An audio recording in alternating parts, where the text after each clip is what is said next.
te wóor di leen bégal saa su ne.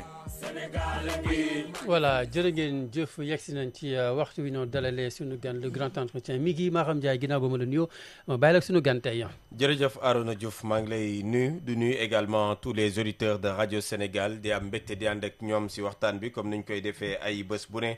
tey ji nag wax nga ko suñu gan di docteur Abdou Diaw docteur Abdou Diaw nag taskatu xibaar la ñu xam ko lool su wàllu koom mu si yëngatu doon jàngale itam ak gëstukat si daara ji mag jile di CESTI mooy école bi nga xam ne rek moom mooy tàggat taskat xibaar yi fii si biir Sénégal docteur ñu am mbégte tey di ànd ak yow si rajo Sénégal dalal jàmm. asalaamaaleykum maa ngi nuyu ñëpp di nuyu auditeurs yi ñu déglu si RTS donc di nuyu grand Arona aussi donc mi ngi maram di rafetlu vraiment invitation bi. di si kontaan lool si ñaan yàlla lépp loo xamante ni waxtaan ko si muy njëriñ si askan wi.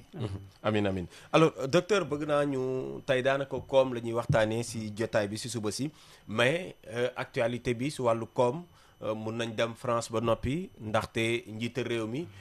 dem na fa jamono ji sax démb rek am na ab ndaje bu nga xam ni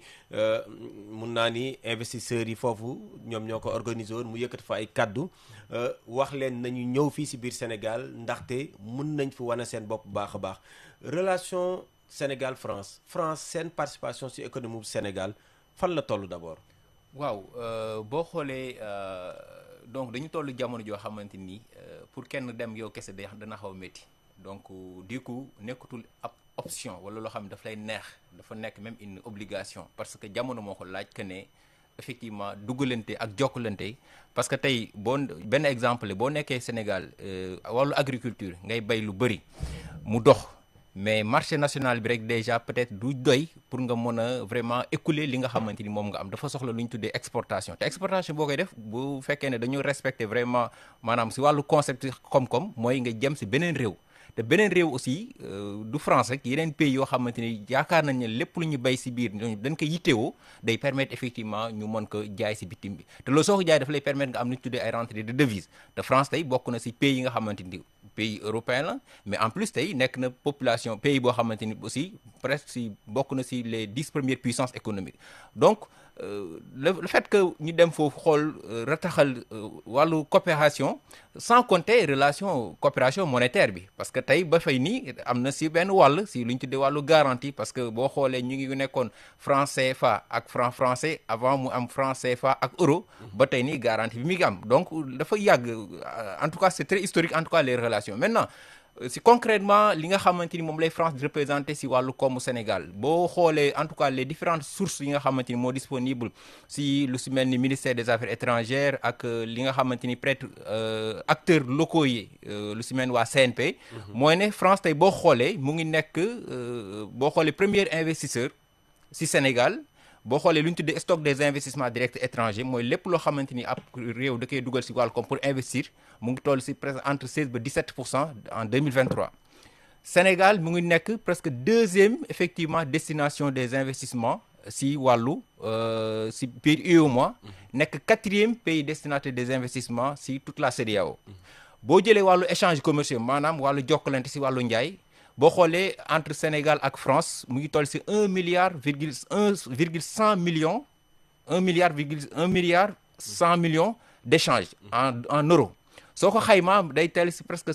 environ 750 milliards si wàllu échanges commerciaux maintenant loolu problème nag France moo si dominé parce que dafa excédent de 937 milliards yoo xamante si wàllu France la kooku maanaam laaj na effort yoo xam ne Sénégal da koy war a def de sorte que mu am benn équilibre beneen xayma bi rek boo xoolee si wàllu entreprise française yi nga xamante ni ñooy nekk Sénégal li ñu tuddee des entreprises à capitaux français ak yu nekk presque droit sénégalais toll na si presque entre 270 entreprises di employer presque plus de 30 000 salariés composés essentiellement de Sénégalais c'est des chiffres yoo xamante ni qui sont disponibles aussi bien si donc service consulaire yi nga xamante ni mooy ak yeneen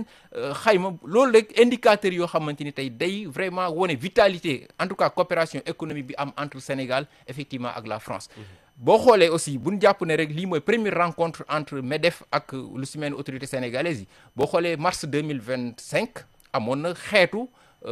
forum bi amoon fii nii CNP defoon ko ambassade France ak MEDEF ba foofu boo xoolee si lañ doon gën a waxtaan APIX ki ko jiite tey lancé appel que ne effectivement tey mi ngi waa entreprise français gën a mën a investir. Donc dafa nekk loo xamante ni lu naturel la. France tey nekk na benn réew boo xamante ni en tout cas mën na amal njëriñ effectivement Sénégal comme Sénégal aussi mën na ko amal njëriñ. Maintenant am na yenn discours yoo xamante ni peut-être parce que réalité politique bokkut ak réalité économique. Et je pense que toutes ces considérations yoo xamante ni jamono moo ko laajoon politique moo ko laajoon dañ ko teg ci suuf xam ne dafa am lu ñuy jàkkaarloog mooy wàllu économie te du caaxaan. Discours yi nag slogan yi dafa am fu mu yem. te réalité économique daf lay rattraper bu la rattraper da ngay adopté wu moom mais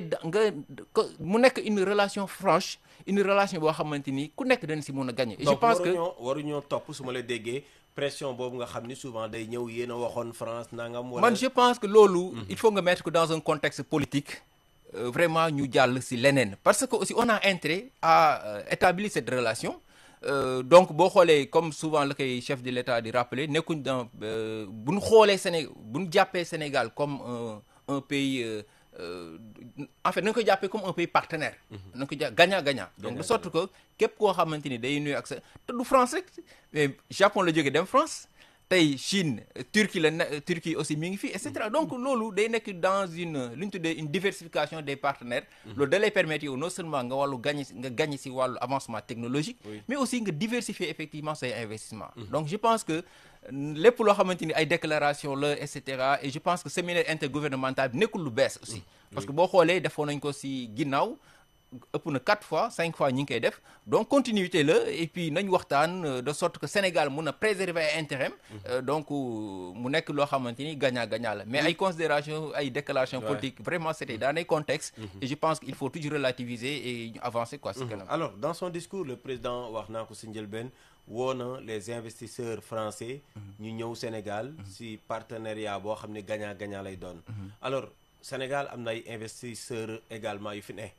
seen ñëw naka la ñu war a mën a def ba du gaañ suñu doom yi fi ne. ba noppi itam koom-koomu Sénégal gis si boppam. waaw boo xoolee loolu dafa am lu ko tënk parce que mënuñ jékki-jékki rek ne investisseur ñëw leen parce que si réew yëpp nag bu ñëw dafa am loo xam ne dañuy tënku si ay loi tënku si ak yi nga xamante ni ay règles parce que boo jëlee wàllu investissement dafa am lu ko maanaam. si lu mu tënk mooy lu ñu tuddee code des investissements code des impôts et cetera man je pense que tant que ñu ngi respecter intérêt Sénégal boo déggee nag respecter intérêt Sénégal mooy ñu def en sorte que mu am une forte présence de la main-d'œuvre sénégalaise ci seen liggéey beneen bi mooy lu ñu tuddee transfert de technologie du ñëw rek xool ñoom lu leen intéresse ñu jëfee ko dem seen yoon mais lépp loo xamante dañ ko mën a def de sorte que effectivement Sénégal dana si mën a gagner si wàllu avancement technologique et cetera donc je pense que bu fekkee ne woo nañ leen ñoo investir dana am état bi du seetaan dana mettre en mesure dana mettre en place des mesures yoo xamante ni qui permettent effectivement de surveiller xool ndax effectivement investisseurs yi bu ñëwee danañ respecter règlement ak loi yi nga xamante effectivement moo nekk si réew mi te du France rek nu mu régiré relation investissement entre France entre Sénégal ak Turquie entre Sénégal ak Japon entre Sénégal ak États-Unis donc noonu aussi nañ ñëwee respecter effectivement li nga xamante ni mooy règles yi nga xamante ni moo am si wàllu économie donc lu si mel nu ma ko waxee léegi code des investissements bi nga xamante ni peut-être ñi ngi koy tëgg pareegul code général des impôts code des douanes et cetera et je pense que tey loolu en tout cas Sénégal jàpp naa ne tey à travers effectivement agence bi nga xamante ni moom leen déjee si wàllu investissement muy APIX dana veiller à sorte effectivement Sénégal mun a préserver ay intérêt donc mu am benn njeexital si wàllu koom. Alors docteur Abdou Diaw beneen actualité bi nga xam ne rek moom moo jëm si wàllu koom mooy surtout ñëw FMI fi nga xam ne rek moom moo di Ndakaaru mu doon ñëw bi nga xam ni xaaroon nañ ko lool ndaxte Sénégal ak FMI am na du ma ni coow mais en tout cas ñàkk déggoo si li nga xam ne rek moom moo tukkee woon si rapport Cour des comptes d'abord ban lecture ngay tirer si conclusion yi nga xam ni moom moo tukkee si ndajeb Dakar bu mujj bi. Bon merci beaucoup dama koy faral di wax souvent day am solo ñu rappeler souvent contexte yi ak benn kii historique xam nga parce que sinon rek dañuy am benn lecture boo xamante si li xew mission bi ñëw démb te mission yàgg na ñëw donc depuis que le Sénégal est membre du FMI en 63 mission yàgg na man personnellement j'ai couvert beaucoup de missions si bi ñu daan ñëw fii au Sénégal mais situation bi dafa xaw particulière parce que dañ ko defee si benn contexte boo xamante ni peut-être am na benn rapport bu la Cour des comptes boo xamante ni peut-être si wàllu finance publique yi 2019 2023 bon ñëw nañ def nañ fi une semaine li ñu daan def nekkul lu bees encore une fois def na déclaration comme d'habitude noonu la ñuy def dañuy ñëw tëjoog autorités yi rencontrer waa société civile waa privé bi banque centrale et cetera après ñu def déclaration seen déclaration bi nag boo xoolee benn seen xalaat lañ joxe mooy ne peut-être effectivement xam nañ ne amoon na ay manquements si wàllu gestion finance publique 2019 2023 en tout cas bu ñu basé aussi rapport bi nga xamante ni Cour des comptes def na ko ak beneen cabinet international bañ ko cité aussi joxe na effectivement firnde na loolu si wàllu taux d'endettement bi donc l'administration centrale 74 à 111% fin 2023 ba 118% fin 2024 maintenant FMI ñoom lu ñu demandé c'est très simple il faut ñu apporter ay mesures correctrices bon c'est un langage un peu diplomatique économique et cetera mais dossier bi nga xamante ni moo concerne uniquement ce rapport là ba la ñu koy présenter mooy li ñu tuddee ñoom cas erroné et cetera conseil d'administration FMI il faut que ñu apporter ces mesures correctrices donc tey boo liiree ñoom aussi dañu joxe ay recommandations lu ñu tuddee centralisation de la gestion de la dette maanaam lépp loo xamante ni Sénégal da kaa yor si wàllu bànqaas buy wàllu si wax wàllu dette ñu boole ko def ko benn ñu am benn fichier unique boo xamante ni aussi si wàllu dette la beneen bi mooy ñu def en sorte que effectivement mu am benn IGE continuer effectivement mooy saytu bu mu doon saytu si wàllu retard paiement et cetera donc boo xoolee foofu yi wax na fi mais waxul wàllu décaissement te je pense que boo xoolee nit ñu bëri loolu doon gën a xaar parce que aussi nañu xool FMI ñaari fan na lay accompagner réew yi du ma wax Sénégal yi mais réew yëpp ñaari fan na lay leen accompagner lu ñu tuddee assistance nu mu tudd accompagnement financier accompagnement non financier accompagnement financier Sénégal depuis 2000 yàgg na mais dama si joxe ñaar yu récent rek ba 2015 depuis 2015 yu récent boo xoolee 2015 ba 2019 am na benn programme bu ñu tuddee woon ISP instrument de soutien à la politique économique boobu 2015 la woon 2019 loolu sans décaissement la lu ko tax a jóg mooy nan la mun a jàppale Sénégal si wàllu appui technique wàllu formation donc de sorte que dana ko mën a accompagner pour mu gën a mun a am une meilleure visibilité sur tout ce qui est cadrage macroéconomique tout ce qui est gestion de la dette et cetera ay réformes quoi par exemple donc loolu c'est sans décaissement bu 2019 bi jeexee FMI dafa mettre en beneen instrument lu ñu tuddee instrument de coordination de la politique économique boobu moo démarré woon 2020 ba 2023 2024 moo mu jeex ba actuellement nii boobu moo mujj entre Sénégal ak FMI boobu aussi sans décaissement loon encore boobu day ñëw accompagner Sénégal di ko xalaat di ko accompagner di ko conseiller de sorte que Sénégal tey si wàllu en tout cas cadrage si wàllu agrégat dana si gën a am une visibilité aussi gagner une crédibilité internationale c'est extrêmement important donc loolu fànn boobu mooy accompagnement non financier accompagnement financier bi nag boobu boo xoolee mooy kañ lay FMI di génne xaalis pour jox Sénégal te loolu aussi bu ñu fàtte ne en pleine Covid le 7 avril 2020 Sénégal lu ñu tuddee quote-part maanaam Sénégal peut-être day cotiser comme yeneen réew yi ci FMI maintenant comme que dafa soxloon 1000 milliards dafa jël loo xamante ni moom la moomoon biir FMI tolloo ci presque 400 quelques millions de dollars soo ko xaymaa ci milliards da lay jox 266 milliards de francs CFA lu ñu tuddee donc facilité de crédit rapide moo nekkoon 147 milliards ak instrument de financement rapide toll ci 294 milliards soo ko boolee moo lay jox 444 millions de dollars soo ko xaymaa mu jox la ci 266 milliards de francs CFA loolu du accompagnement non financier mais financier la parce que Sénégal moo ko moom foofu xam na ne FMI génne woon na xaalis mais fii nii actuellement li leerul mooy wala gis-gis boo analyser en tout cas ñoom seen communiqué bi xaaruñ pour le moment que ne danañ génne xaalis lu ñu xaar mooy na Sénégal doxal mesure correctrice yi nga xamante ni moom la laaj mooy lu ma wax léegi centralisation de la gestion de la dette et cetera et cetera donc te beneen bi nga xamante ni aussi ñu leeral ko mooy def ne les prochaines semaines maanaam kon liggéey bi day continuer donc daal dama jàpp ne ñoom ñëw nañ joxe nañ seen xalaat mais encore il reste beaucoup de choses à faire pour l'État du Sénégal pour effectivement ñu mën a xool nan la FMI mën a accompagner mais à court terme yaakaaruma ne que ne effectivement danañ si FMI Sénégal dana mën a décrocher en tout cas des financements te je pense que comme que moom joxe na ay si encore benn langage diplomatique félicité wu na donc si wàllu transparence bi nga xamante ni autorité wane nañ ko mais jàpp naa ne daal liggéey bi des na te xam naa peut-être am na beneen point bi nga xamante ni mooy wàllu presse. te presse boo xoolee de manière très donc subsidiaire lañ ko évoqué ci communiqué final bi alors que tey li nga xamante ni moo gën a yitteel autorités yi. mooy comment mettre en œuvre la presse. et dama jàpp ni ñoom dañ ko effleurer ci seen communiqué final bi. loolu dañuy gën a xool dañ gën a peut-être day gën a jox dëgg effectivement aussi. njiitu gouvernement bi waxoon ne financement presse bi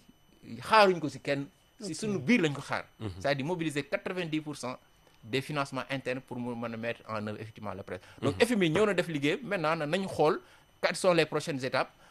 Autorités aussi ñu communiquer parce que jusqu'à présent amul benn communication officielle des autorités. C'est plutôt du FMI et je pense que tey juste pour lever tout équivoque ci wàllu relation France ministère des finances mën na génn def déclaration de manière cohérente avec celle du FMI. waxtaan ak askan wi ne leen lii lañ fa jëlee ñëpp xam. mais ba fii muy yow communication bi FMI moo ko gérer. D'accord. Et je pense que loolu day nekk benn faiblesse en tout cas ci dispositif communication gouvernementale bi. D'accord. donc Alors dans le texte également dans le document ci conclusion bi ci wàllu dette publique bi bañ ko réviser waa ngi koy tudd léegi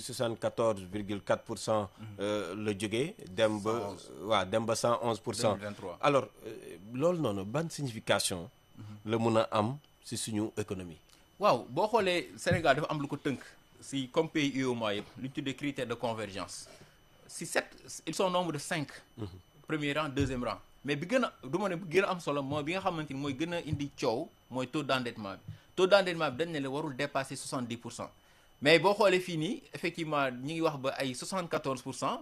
déjà plus de 60 ba 111%, mais inclut effectivement l'administration centrale donc aussi il faut ñu prendre en compte. Maintenant jeexital bi mën a am mooy mën na jur benn njaqare effectivement ci investisseurs yi et même si Sénégal tey buy lebi à l'international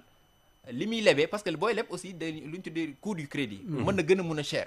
Donc boo xoolee tey agence de notation yi les 3 dernières ou bien les 2 dernières notations du Sénégal yi dañ ko dégradé donc tey souvent dañ koy wax oui waa léegi bu fekkee dañoo dépassé critère de convergence ban effectivement dana am jeexital. tey dama la jox benn critère de convergence rek boo xamante ni bu am solo la mooy taux d'inflation xam nga dañ ne la warul dépasser 3%, mais Sénégal juillet 2025 mu ngi ci 0,7%. C'est l'un des rares pays de l'UEMOA boo xamante ni moo atteindre taux boobu c'est-à-dire il y a beaucoup d'efforts boo xamante ni def na ko ci wàllu taux d'inflation. Maintenant taux d'endettement bi actuellement comme ni ma la waxee plus de 70%, njeexital bi mooy mën na gën a pousser investisseurs yi ñu gën a yokk seen garantie vis-à-vis de l'État du Sénégal, c'est-à-dire ñu exigeant par rapport effectivement au taux d'endettement coût bi nga xamante ni moom lay Sénégal di lebee ci bitim réew mën na gën a mën a yokk. Donc njeexital boobu lay gën a am beneen bi mooy mën na un peu jouer sur la crédibilité en tout cas au plan international donc du Sénégal donc ci wàllu parce que pour ma lebal la yow déjà sa taux d'endettement même boo demee banque yow sax am nga taux d'endettement danaa sa taux d'endettement waru koo dépasser parce que dañuy xool sa par rapport ak sa salaire. Maintenant yow ñoom bu fekkee da nga def prêt bancaire da nga def demande déposer benn dossier sa banque mais dañ koy comité de crédit da koy analyser day xool mi ngi ñaata la am salaire et cetera nga bëgg a leb li ñu ne non ki taux d'endettement dafa élevé parce que salaire am may ko mu def lii est-ce que c'est la même chose. Donc ñun aussi dañuy xool est-ce que Sénégal tey bu ñu dañ ne taux d'endettement bi lii est-ce que dana nekk capacité dana solvable quoi. maanaam dana nekk en mesure de rembourser ses dettes dans les délais requis. Donc njeexital yooyu day mën a am. mais fekk na aussi ñun joxe nañ ay discours yu rassurants. que ne danañ ko respecter ku remboursement et Sénégal ba tey mu ngi respecter ses remboursements boo xoolee rapport d'exécution budgétaire T2 2025 ñu ngi ci ay presque 500 milliards de services donc charge à la dette donc yooyu yëpp en tout cas xam nañ ne réellement lii mooy réalité bi. mais comme tant que Sénégal mu nekk en mesure de rembourser ses dettes. di respecter ses engagements vis-à-vis des investisseurs nationaux. ak des investisseurs internationaux ak les eurobonds ou bien sur le marché local donc amul benn problème je pense bien donc dafa normal aussi donc je pense que. léeg-léeg ñu joxe exemple Japon taux d'endettement 200 mais bon bokkul parce que Japon boo ko jëlee seen dette yu ci ëpp japonais ñoom ñoo ko détenir alors que ñun suñu dette lu ci ëpp bitim réew la moo tax su ma déggee damay jeexal foofu rek souvent ñu ne FMI na effacer dette Sénégal non FMI mënul effacer toute la dette du Sénégal parce que dettu Sénégal ñetti fànn dette moo am boo xoolee d'une manière générale lu ñu tuddee dette intérieure bi ñaar dette intérieure ak dette extérieure maintenant ci dette extérieure bi dafa am dette multilatérale mooy entre Sénégal ak yenn banques yi ay BOAD ay BAD ay banque mondiale et cetera. dette bilatérale entre le Sénégal et la France par exemple ak dette commerciale bi nga xamante ni mooy Sénégal ak banque privée internationale mais FMI mënul pousser contraindre mënul tordre le bras banque yi ne leen wàññi bàyyi leen dette Sénégal non parce que ñoom si dette boobu si la ñuy mënee gagner seen xaalis aussi. alors ci dette boobu ba tey bor bi ay baat di jip ni diggante ñaar régime bu bees bi bon dem nañ ba tuddee que sax une dette odieuse di woote sax ñu bañ a fay bor boobu ndax loolu lu mën a nekk la. bon dama jàpp ne loolu mënul nekk. franchement parce que booy hérité mbir passif ak actif tey ki nga xamante ni mooy njiitu réew mi bi muy dem di inaugurer mooy first oil bi le 11 juin 2024 mais projet yëpp boo xoolee régime sortant bi moo posé mais yàlla def na peut-être inauguré wul loolu te tey moo ko inauguré presque son actif lay nekk ak yeneen GTA bi ñuy lancé et cetera pont yi nga xamante ni peut-être defar nañ ko après ñoom ñu ngi inauguré mais comme aussi noonu nga war a xaaree que ne am na ay éléments négatifs ou bien éléments passifs yoo xam ne yow yaa ko war a gérer jamais ñi nga xamante ni génn nañ danañ ñëw rembourser dette bi ñaar moo am soit yow ñu teel a nga fay si li nga mën a fay wala ñu tëj la prison loolu moo fi am donc énergie bi ñuy dépense di wax naan régime sortant et cetera nañ ko sëgg xool def ko si nan lañ mën a gérer dette bi donc je ne pense pas que effectivement que ne ñi nga xamante ni jàll nañ. dana mënuñu effectivement payer ces dettes. donc li nga xam donc ñi fi nekk ñoo ko def parce que continuité la. depuis Senghor Abdou Diouf ku ñëw effectivement yaay xool nan ngay mën a gérer effectivement donc je pense que c'était. oui gis nañu également si biir note ba tey croissance record si wàllu hydrocarbures. gis nañ fi nga xam ne foofu la ñu toll mais si wet gi également li nga xam ne moom moo nekk hors hydrocarbures. boobu 3,1% la. est-ce que kon duñu gis ni suñu économie daanaka économie à 2 vitesses la ñu am. bon heureusement préciser nañu quoi donc c'est-à-dire bu ne la hors hydrocarbures bi c'est-à-dire da nga siy génne effectivement contribution tout ce qui est aspect hydrocarbures parce que c'est normal Sénégal mu ngi commencer di produire di commencer di importer di commercialiser effectivement dañ koy prendre en compte maintenant kooku nag risque bi mooy bon en fait day nekk économie de rente c'est-à-dire day basé trop si wàllu maanaam wàllu njaay boo xamante ni si un produit bu bees ko boo xamante ni ñëw na mais pour nga percevoir nga am une meilleure perception réelle effectivement de l'économie da nga siy génne donc mais risque bi nga xamante ni du de vitesse dama jàpp ne rek peut-être économie la en tout cas au plan des indicateurs peut-être loolu la jàpp ne mooy chiffres yi maintenant man sama problème mooy est-ce que dana am benn njeexital si askan wi parce que aussi nañ def très attention avoir un taux de croissance nga ay 2 3 4 5 6 10 tant que population bi ñoom jàppuñ ne seen bien-être amélioré na dinaa su ma soxla faju dinaa faju su ma soxlaa jàng dinaa jàng su ma soxlaa fu ma tëdd dinaa am fu ma tëdd tant que loolu amul amélioration ou bien avancement si seen wàllu doxalin si seen wàllu nekkin jàpp naa ne taux de croissance amul njëriñ parce que gis nañ fi ay cas yu bëri Guinée équatoriale ak yeneen pays yoo xamante ni dañu amul ay taux de croissance yu important mais amul benn njeexital wala refléter tout de même la réalité économique du pays te loolu il faut ñu moo tax si biir économie si sax dafa am ñaari camp lu ñu tuddee ñi nga xamante ni peut-être mooy pour ñoom l'économie c'est les chiffres quoi en fait ok bi j'ai fait un taux de croissance à 15 et cetera 15% et cetera alors que dañ naan ñeneen non économie développement c'est-à-dire loo xamante ni da ngay jël toute la dimension sociale moo donc mu am benn njeexital donc c'est normal que ñu inclure effectivement taux ñu inclure contribution des hydrocarbures maintenant le risque nag le risque mooy bon lu ñu tuddee ay malédiction c'est-à-dire ñu jël économie bi yëpp reposer wu si wàllu pétrole ou bien si wàllu gaz parce que risque bi mooy pétrole gaz njaay mi si marché international bi lay am te loolu nekkul loo xamante ni fixé la day varier surtout que ne dollarisation beeg et cetera il suffit que dollar bi am ay problème ñun aussi ñu xam cas Nigéria mën nañ inspirer si Nigéria économie lu si ëpp si wàllu pétrole bi la donc secteur bi nërmeeloo rek économie day nërmeeloo te loolu la solution souvent bu ñam mooy nga diversifier sa économie nga diversifier économie de sorte que maintenant bu fekkee am na benn secteur bu nërmeelu beneen bi parce que boo xoolee structure économie sénégalaise 3 piliers yi moo ko téye secteur primaire bi mooy wàllu napp beeg wàllu càmm gi ak wàllu mbay mi secteur secondaire bi wàllu industrie maintenant secteur tertiaire bi nga xamante ni boo gën a am solo si wàllu contribution wàllu commerce wàllu télécommunication extrêmement important donc il faut ñu diversifier de sorte que même su fekkee ne ëllëg si biir dañoo xam ne marché international bi njaay pétrole bi demeewul noonu danañ ko mën a compenser si wàllu agriculture si D'accord. wàllu élevage si wàllu D'accord. donc Alors, docteur, ñu oui. ñu varier quoi Oui. si côté Alors docteur, une dernière question si wolof laataa ñuy dugg si 5 minutes yi si kàllaamay nasaraan. mesures correctives yi nga doon wax. En une minute est-ce que jàpp nga ni ces mesures là yi FMI wax mun na régler suñuy jafe-jafe lan nga si xalaat. bon dama jàpp ne sax boo xoolee mesures yi franchement nekkul état bi déjà commencé woon na si parce que tey si bi ñu lancé presque le 1er août njiitu gouvernement bi waxoon na si que ne assainir les finances publiques déjà loolu rek nekk na loo xamante ni FMI fekk na leen si déjà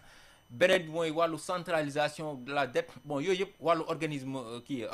structuration nga defaree si wàllu en interne te amoon na même déjà la direction de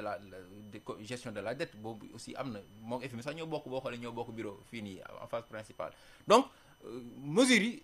boo xoolee ne c'est des mesures très administratives nekkul loo xamante ni peut-être da nga koy gis jaxaran wala dana intéresser la grande population mais c'est des choses yoo xamante ni qui doivent être gérées par le ministère des finances le ministère de l'économie ak bépp service boo xamante ni ci état bi la mais pour mu am njeexital tout de suite du yomb quoi en fait mais c'est des choses yoo xamante ni nekkul lu bees maintenant état lu faisable non c'est pas compliqué en tout cas il suffit que maintenant déjà comme lu ma ko waxee léegi état bi mi ngi ci woon déjà peut-être day gën a renforcer et puis mu xool ndax moom dana ko arranger parce que aussi ñoom seen xalaat lañu joxe mais aussi nañ xool déjà est-ce que ñun danañu arranger effectivement pour mën a doxalin pour mën a effectivement parce que boo xoolee comme condition la pour que mën a dossier mën a jàll conseil d'administration te tant que effectivement ñoom remplir peut-être pas remplir à 100% mais au moins nga am benn taux boo xamante ni d'exécution ok donc de 80% 90% maintenant qui permet au dossier qui permet effectivement aux autorités d'avoir leur dossier au conseil d'administration parce que le grand blocage yi mooy le conseil d'administration c'est comme dans toutes les sociétés tant que le conseil d'administration ne donne pas son aval mais tu as moins de chances que effectivement ce dossier jàll et je pense qu'on a intérêt à travailler ensemble comme que ñu mën a mettre en œuvre ces mesures correctrices qui ne sont pas des solutions miracles aussi vraiment il faut toujours relativiser c'est des mesures maintenant on verra quelle sera effectivement la situation donc ils l'ont dit dans leur communiqué les prochaines semaines donc les négociations day continuer dañoo ñëwoon juste une mission ponctuelle mais waxtaan bi dana continuer avec peut-être le représentant permanent ou bien même le service qui a été la mission qui a été dépêchée même au Sénégal. D'accord. Alors docteur Abdou Diaw, merci d'avoir accepté notre invitation. Le FMI avait envoyé donc une délégation donc conduite par Edouard Gemayel. Alors à l'issue donc de cette visite, des mesures disons correctives ont été proposées. Que pensez-vous de ces mesures? Est-ce qu'elles sont réalisables pour le Sénégal? Oui, je pense que ce qu'on appelle staff visite donc du FMI, c'est juste dans le cadre donc du contrôle ou bien de la relation entre le FMI et le Sénégal qui date de plusieurs décennies. Et donc par le passé aussi, le FMI effectivement a dépêché ses services au-delà de son représentant permanent. Maintenant, la particularité de cette mission, elle s'est déroulée effectivement dans un contexte marqué par la publication d'un rapport sur les finances publiques 2019-2023 avec la Cour des comptes, avec des manquements qui ont été des irrégularités qui ont été soulevées. Maintenant, la mission s'est séjournée en tout cas du 19 au 26. Après, il a fait ses recommandations. Maintenant, ces recommandations portent entre autres sur la centralisation, tout ce qui est gestion de la dette, tout ce qui est donc la mise en place d'un fichier, tout ce qui est poursuite effectivement donc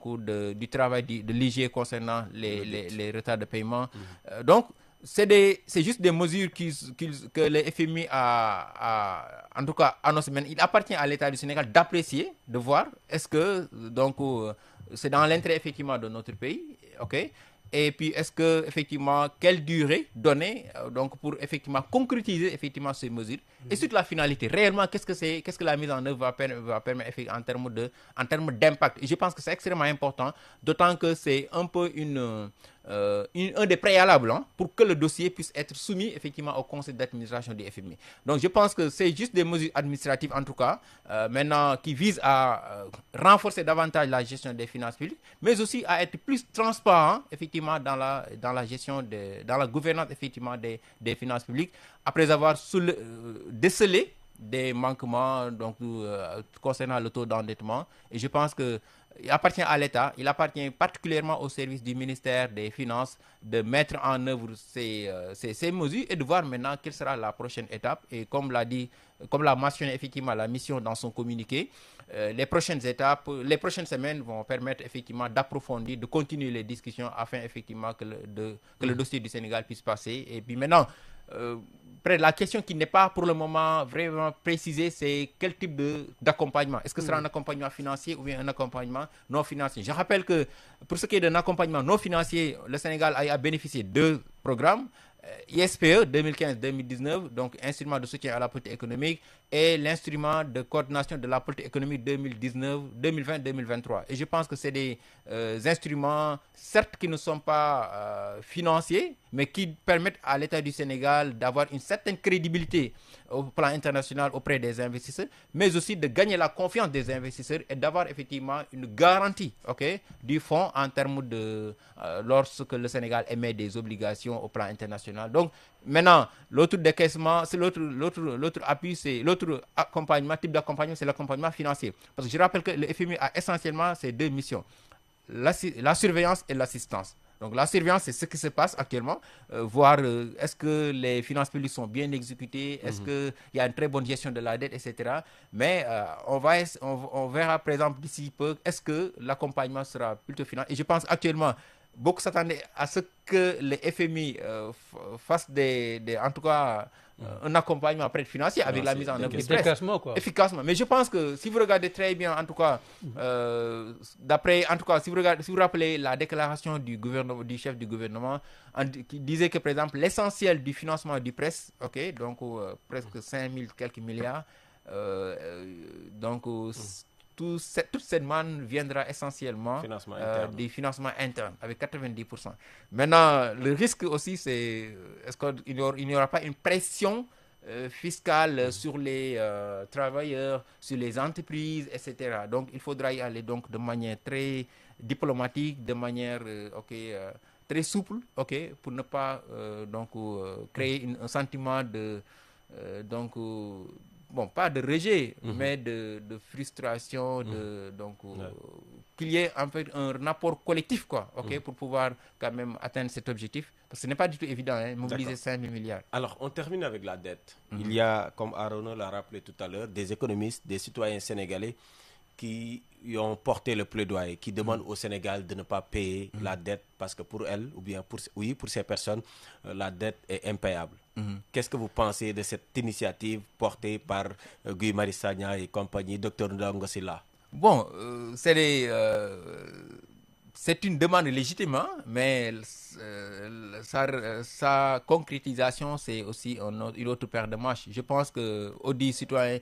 d'abord, parce que je l'ai même écrit, je pense, sur Facebook, etc., il faut même qu'ils s'accordent sur les concepts. Parce que j'ai suivi à la télé un des membres réclamant de cette plateforme demander au FMI d'annuler la dette commune. Non, c'est impossible. Le FMI ne peut pas contraindre les banques privées internationales, ne peut pas les pousser, donc demander à effectivement annuler. Ce n'est pas possible. Ce que le FMI peut faire, c'est de réunir les 2 parties, c'est-à-dire l'État du Sénégal et ses créanciers, afin de trouver des espaces, afin de trouver des mécanismes soit de reprofiler la dette, ou bien revoir les conditions d'endettement, la maturité, c'est-à-dire si je devais payer par exemple sur 15 ans, on peut tirer jusqu'à 20 ans, jusqu'à 30 ans, c'est possible. Là, on peut faire une révision des conditions d'endettement. L'autre chose, c'est le taux d'intérêt, on peut revoir le taux d'intérêt peut-être à la baisse, au profit du Sénégal, mais exiger, demander, forcer, ce n'est pas du tout possible. Donc, c'est une demande qui est tout à fait normale, mais les contextes ne sont pas les mêmes. Le Sénégal a eu effectivement à bénéficier en pleine Covid. C'était le plaidoyer du FMI demandant aux créanciers publics ou privés de revoir la dette, etc. Là, parce qu'on avait atteint chacun, c'était très compliqué, donc les marges étaient très réduites. Maintenant, je ne sais pas s'ils veulent se référer aux 2 initiatives, les PPT et les IADEM, etc., donc par le passé, mais c'était des contextes différents. Parce que là, c'est un cas spécifique pour le Sénégal. Alors qu'en réalité, là, il y a 20 ans, 30 ans, c'est presque beaucoup de pays de l'Afrique subsaharienne qui étaient dans ce contexte. C'est pourquoi beaucoup d'acteurs, effectivement, avaient porté ce combat pour demander aux créanciers, le club de Paris, le club de Londres, pour que les conditions d'atteinte soient revues. Mais actuellement, je ne pense pas parce que l'essentiel de la dette du Sénégal, non seulement la dette elle est extérieure, mais elle est majoritairement détenue par la dette par les banques, donc constituée de la dette extérieure privée. Donc je ne pense pas en tout cas que c'est vrai, hein, c'est une initiative très louable. Maintenant, pour ce qui est de sa faisabilité, c'est vraiment un autre obstacle à surmonter. Merci beaucoup, docteur Abdou Diaw Arona Diouf. Merci beaucoup, c'est la fin de cette partie réservée à l'invité. Merci beaucoup. Merci beaucoup. jërëjëf docteur Abdou Diaw di journaliste di tàggatkat également di gëstukat ca CISTI nekkoon suñu gan lu ñu waxtaan ak moom sax dañuy may ullay kantoogu bi mu ubbi leen bu mu jokkoo bi ngeen mën ci réagir Salam Sénégal di dellu si suba ak jàmm incha allah. salaamaaleykum Sénégal ngi maaleykum salaam Sénégal ngi nanga def sawa Sénégal ngi